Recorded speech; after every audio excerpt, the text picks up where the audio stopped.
करेंगे। अध्याय 1 में श्लोक नंबर 34। आचार्या पितरा पुत्रास्तथैव च पितामहा मातुलाः श्वासुराः पौत्राः श्यालाः संबंधिनस्तथाः।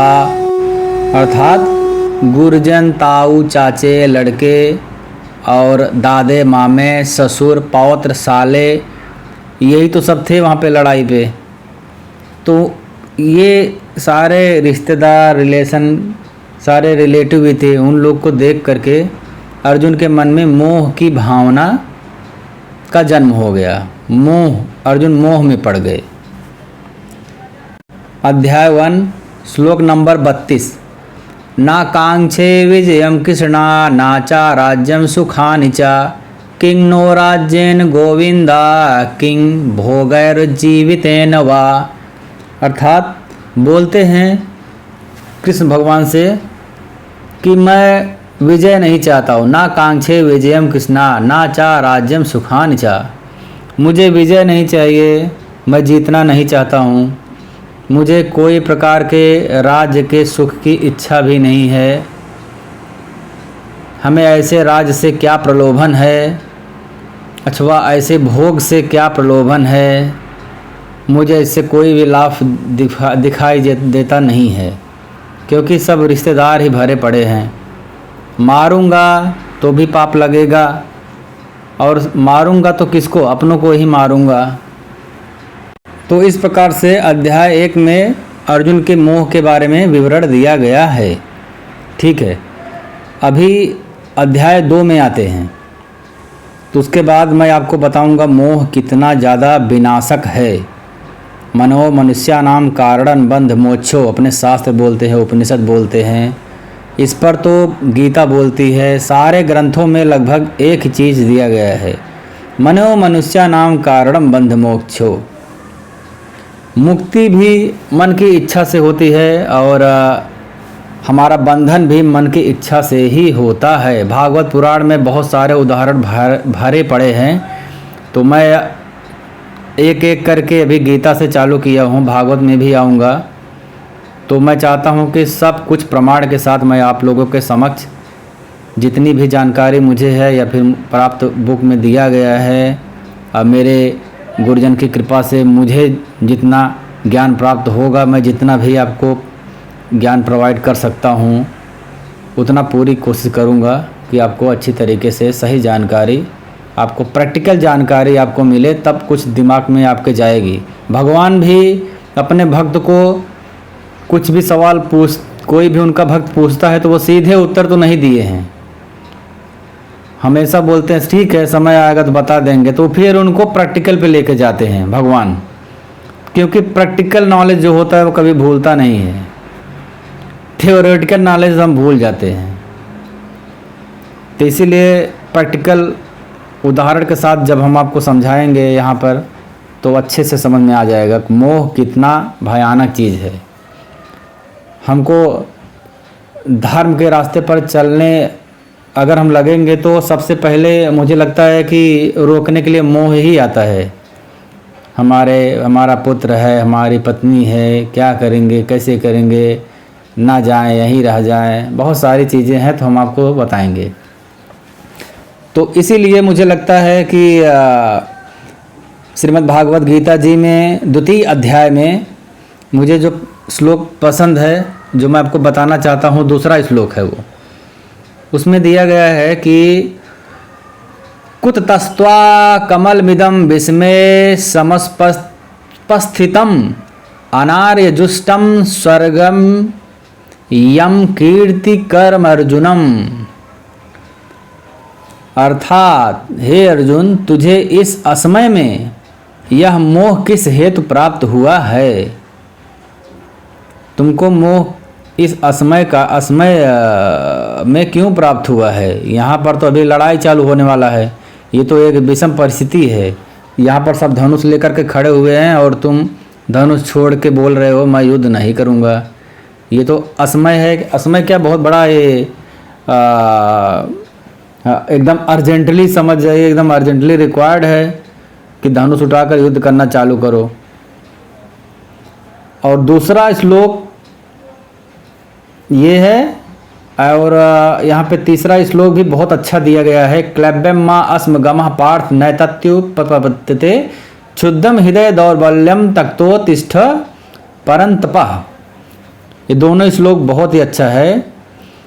इसमें श्री कृष्ण भगवान ने डायरेक्ट बोल रहे हैं कि तुम मोह, किसी प्रकार से भी मोह तुम्हारे लिए नहीं है, क्योंकि इससे ना तो ये श्रेष्ठ पुरुषों का आचरण है मोह। कोई भी श्रेष्ठ पुरुष है जिसको धर्म के रास्ते पर चलना है, जिसको कुछ भागवत प्राप्ति के बारे में सोचना है, कोई भी हो श्रेष्ठ पुरुष। जो श्रेष्ठ पुरुष कौन है?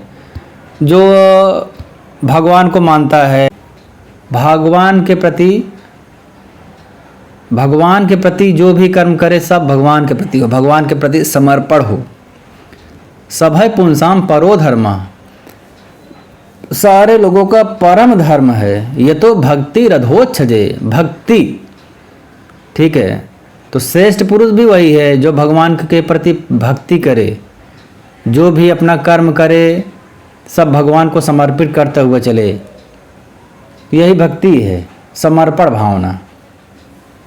इसी प्रकार ये कृष्ण भगवान ने अर्जुन को रोका कि भाई इस समय तुमको ये बहुत असमय, ये समय नहीं, ये असमय है, आपको मोह प्राप्त हो गया है।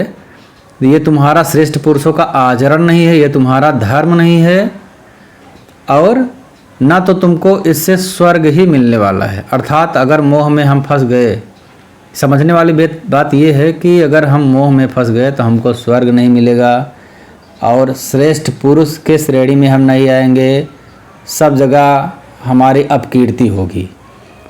यही इसमें दिया गया है, ना तो तुम्हारी कीर्ति ही बढ़ने वाली है। तो तीन चीज़ इसमें भागवत गीता के दूसरे अध्याय के पहला श्लोक में ही, दूसरे श्लोक में ही दिया गया है कि अगर अर्जुन तुम मोह के बस में रहोगे तो तुमको श्रेष्ठ पुरुष का दर्जा नहीं दिया जाएगा, तुमको स्वर्ग नहीं मिलेगा, ना तो तुम्हारी कीर्ति ही बढ़ेगी। ये तीनों चीज़ के लिए अर्जुन की बात छोड़िए, हम सभी लोग लालायित रहते हैं। हम सभी सोचते हैं कि सब जगह हमारे बारे में कुछ ना कुछ अच्छा हो, बड़ाई हो। हाँ, सब अपने आप को कहीं भी देखो समाज में, अपने आप को हाँ हमने ऐसा कर दिया, हाँ हमने वैसा कर दिया, अपने बखान में सब लगे रहते हैं। तो सब चाहते हैं कि हमारी बड़ाई हो, और सब ये भी चाहते हैं कि स्वर्ग ही मिले हमें, और श्रेष्ठ से श्रेष्ठ पुष्ट वाली जो लिस्ट हो पुरुष की, उसमें मेरा नाम सबसे पहला हो, यही सब चाहते हैं। तो ऐसा सब करने के लिए हमको मोह का त्याग करना पड़ेगा। तो भागवत गीता के दूसरे अध्याय का दूसरा श्लोक यही हमको बताता है। अर्थात ये जो दिया गया है ये कृष्ण के लिए नहीं है, ये हम सब के लिए है, कैसे हमको आचरण करना चाहिए। अब अर्जुन के लिए नहीं है। अर्जुन पूछ रहे हैं, अर्जुन तो अभी अर्जुन के बारे में पूर्व जन्म में आप बताऊंगा मैं डिटेल से। ये भी नर और नारायण के ही अवतार हैं, तो दोनों प्रकार से ये ही आए हुए हैं। एक नर बन करके परम ब्रह्म, एक नारायण बन के परम ब्रह्म, दोनों ही परम ब्रह्म हैं। एक परम ब्रह्म सवाल पूछ रहे हैं और एक परम ब्रह्म उत्तर दे रहे हैं। अब कृष्ण भगवान के सखा हैं अर्जुन, तो अर्जुन भी दिव्य पुरुष हैं, साधारण पुरुष तो है नहीं। तो इतना तो ज़्यादा उनको पागलपंथी नहीं है, इतना तो ज़्यादा इनकी बुद्धि खराब नहीं है कि उनको क्या करना चाहिए क्या नहीं करना चाहिए, ये सब उनको पता नहीं है। हमारे गुरु जो कहते थे कि ये सब एक नाटक है, सब दोनों को पता है, लेकिन ये दोनों ने नाटक किया है। नाटक के पीछे का राज ये है कि साधारण मानव को कैसे समझाया जाए कि क्या करना चाहिए और क्या नहीं करना चाहिए, क्या धर्म है क्या अधर्म है, आत्मा क्या है परमात्मा क्या है, हमको क्या चाहिए, हम क्यों इस दुनिया में आए हैं। ये सब अर्जुन के माध्यम से परम ब्रह्म ने सवाल पूछा है। जितने सवाल हमारे साधारण मनुष्य के मन में आ सकता है जितने भी सवाल साधारण मनुष्य के मन में आ सकता है, जितने भी सवाल हमारे मन में आ सकता है, हम पूछना चाहते हैं, वो सारे सवाल आपको श्रीमद् भागवत गीता जी में मिल जाएंगे। और सारे सवाल का आंसर भी मिल जाएगा, उत्तर भी मिल जाएगा। तो अर्जुन को सब पता है, लेकिन अर्जुन सब अपने आप खुद पूछ रहे हैं, क्योंकि यही एक माध्यम है। अभी आज अगर नहीं पूछते तो आज हम लोग पढ़ते क्या फिर, और हम लोगों को तो कुछ पता भी नहीं होता है। अब गीता ही सबसे ज़्यादा पूरे दुनिया में बिकने वाली मुझे लगता है पुस्तक है। पूरे दुनिया की बात कर रहा हूँ मैं। कहीं भी देखो आप, यूएस में पता लगा है, उधर से लोगों ने गीता पढ़ रहे हैं। कितने फॉरेनर लोग आ कर के साड़ी पहन के, चूड़ी पहन के, भगवान कृष्ण के भक्ति में एकदम रमे हुए घूमते रहते हैं, भक्त बन के पागलों के जैसा, उसी के प्रेम में डूबे हुए रहते हैं। और हमारे इंडियन अभी भारतीय लोग को देखो तो वो सब वेस्टर्न कल्चर अपना रहे हैं। तो ठीक है, उसमें नहीं जाते हैं। तो मेरा ये था कि भागवत गीता के पहले अध्याय में मोह के बस में होकर के अर्जुन बोल सारे नात बात रिश्तेदार गुरजन परिजन बंद बाधव को देख करके वो डिसाइड कर लिए, निर्णय ले लिए कि मैं युद्ध नहीं करूंगा क्योंकि उससे पाप होगा। और दूसरे अध्याय में कृष्ण भगवान समझाना चालू करते हैं। मोह के बारे में सबसे बढ़िया, सबसे अच्छा उदाहरण मुझे याद आया है तो मैं आपको बता देता हूँ। श्रीमद् भागवत महापुराण में सबसे बढ़िया उदाहरण जो कि सब जगह प्रचलित है कि जड़ भरत के बारे में बताते हैं। जड़ भरत पहले राजा थे, बाद में वो सन्यास ले लिए। जब उनको समझ में आया कि बुढ़ा हो चुका हूँ, अब मुझे सन्यास लेना चाहिए, तो सन्यास ले लिए। उसके बाद में कठिन साधना किए। कठिन साधना करने के बाद में उनको सिद्धि प्राप्त हुई, परम ब्रह्म के दर्शन हुए। तो सब प्रकार से वो मोक्ष पाने के लिए उपयुक्त थे। लेकिन अचानक ऐसा कुछ घटना घट गई कि उनको एक हिरण के बच्चे में ऐसा लगाव हुआ, ऐसा मोह ने उनको जकड़ा कि जब भी ध्यान करने बैठते थे, हिरण का बच्चा ही उनको ध्यान में आता था। हिरण का बच्चा कहाँ होगा, कहीं उसको शेर तो नहीं काट लिया, कहीं उसको कोई शिकारी धनुष से तो नहीं मार दिया। वो अपने बच्चे से भी ज़्यादा उसके, जब भी ध्यान करने बैठते बस उसके मन में परम ब्रह्म तो दूर चले गए, हिरण का बच्चा नज़दीक आ गया। तो बोलते हैं ना, तो मरने के टाइम में जो अभी श्रीमद् भागवत महापुराण के पहले स्कंद में ही बताया गया है कि मरने की कला, वो मैं आपको अलग से वीडियो बनाऊंगा। बहुत ही अच्छा वीडियो है, हर इंसान को सुनना ही चाहिए कि इंसान को मारा कैसे जाता है। क्योंकि आपके लाइफ में कुछ हो या ना हो, उसके बारे में गारंटी नहीं ले सकते, लेकिन एक गारंटी ले सकते हैं कि मृत्यु जरूर आएगी। इसकी गारंटी 100% है। तो मारा कैसे जाए, भले ही इंसान ने कितना पाप किया है, लेकिन मरने के समय कुछ ऐसी विधियां हैं, अगर किया जाए तो मनुष्य को मुक्ति मिल सकती है। तो कम से कम वो एक फाइनल, वो एक लास्ट रास्ता जो हमारे लिए खुला हुआ है श्रीमद् भागवत गीता और भागवत महापुराण में भी बताया गया है, गीता में भी है। मैं आपको बताऊंगा कि लास्ट फाइनल स्टेज में भी एक अंतिम चांस हमको दिया गया है कि हमको मारा कैसे जाए। मरने के कुछ नियम हैं, वो आपको बताएंगे। वो रिलेटेड है, यही मोह से ही रिलेटेड है, इसलिए इसके बारे में थोड़ा जिक्र कर रहा हूँ। मोह से ही रिलेटेड है। जैसे जड़ भरत को मरने के टाइम पे भी हिरण का ही नाम याद आ रहा था, मेरा हिरण का बच्चा कहाँ होगा, मेरे मरने के बाद उसको कौन देखेगा। अभी सोचिए कितना ज़्यादा दूर तक।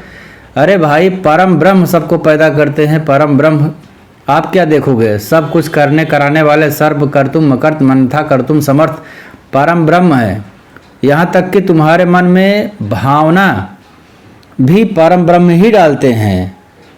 स्रोतस्य स्रोतम चक्षुर चक्षु, ये केन उपनिषद में दिया गया है। तुम्हारे मन के अंदर क्या करना है वो भी भगवान परम ब्रह्म ही एक रास्ता देते हैं, फिर आप वही करते हो, तो कुछ तुम कर ही नहीं सकते। तुम भी परम ब्रह्म ही हो।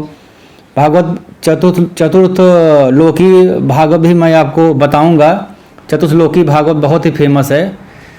तो एक श्लोक बहुत ही अच्छा है, ओम श्री अहमेवास मेवाग्रे नानद यत सत असत परम पश्चात हम यदि तच यो अवशिष्य सो अस्मे हम। अर्थात ये है कि मैं ही हूँ हर जगह, मेवाग्रे आगे पीछे सब जगह, नान्यद यत्र मेरे अलावा और कुछ है ही नहीं। जहाँ तक तुम्हारा मन पहुँचता है उसके आगे भी मैं हूँ। मन की तो बात छोड़ो, तुम वहाँ तक पहुँच ही नहीं सकते हो। गीता में भी बोला हुआ है कि मैं मन बुद्धि से परे हूँ। तो ठीक है, उसके बारे में हम अलग से वीडियो बनाते रहेंगे। तो यहाँ पर बस इतना ही है कि मोह से, अगर मोह के चक्कर में पड़ जाओगे तो ये जो श्रीमद् भागवत महापुराण में जो बता रहा हूँ मैं कि जड़ भारत मरने के टाइम पे भी हिरण के चक्कर में पड़ गए, तो उनकी जो आत्मा निकली वो हिरण के शरीर में प्रविष्ट हो गई, क्योंकि उनका मन वहीं था। तो जहाँ पर मन रहता है वहीं हम बनते हैं। तो ये तो एक प्रमाण है। तो इसलिए हमको मोह का त्याग करना ही पड़ेगा। ये दिमाग में अगर हम बैठा लिए तो आधा काम हमारा हो गया। मोक्ष का अर्थ क्या है? मोह प्लस क्षय, यही मोक्ष का अर्थ है। मोह का क्षय कर दो, आपको मोक्ष मिल गया है, समझ जाओ। तो इस पे भी हम आएंगे। तो श्रीमद् भागवत गीता के दूसरा मुख्य अध्याय का जो इसका तात्पर्य था वही मैं प्रैक्टिकली बताने की कोशिश कर रहा हूँ आप सभी भक्तों को। तो उम्मीद है कि थोड़ा बहुत तो एटलीस्ट समझ गए होंगे। हो सकता है मेरे बताने का जो स्टाइल है वो अच्छा ना हो, लेकिन मैं सोचता हूँ कि आप लोग का समझने का तरीका बहुत अच्छा होगा। तो कृपया करके भावार्थ समझिए और मिलते हैं अगले वीडियो में। तब तक के लिए जय श्री कृष्ण।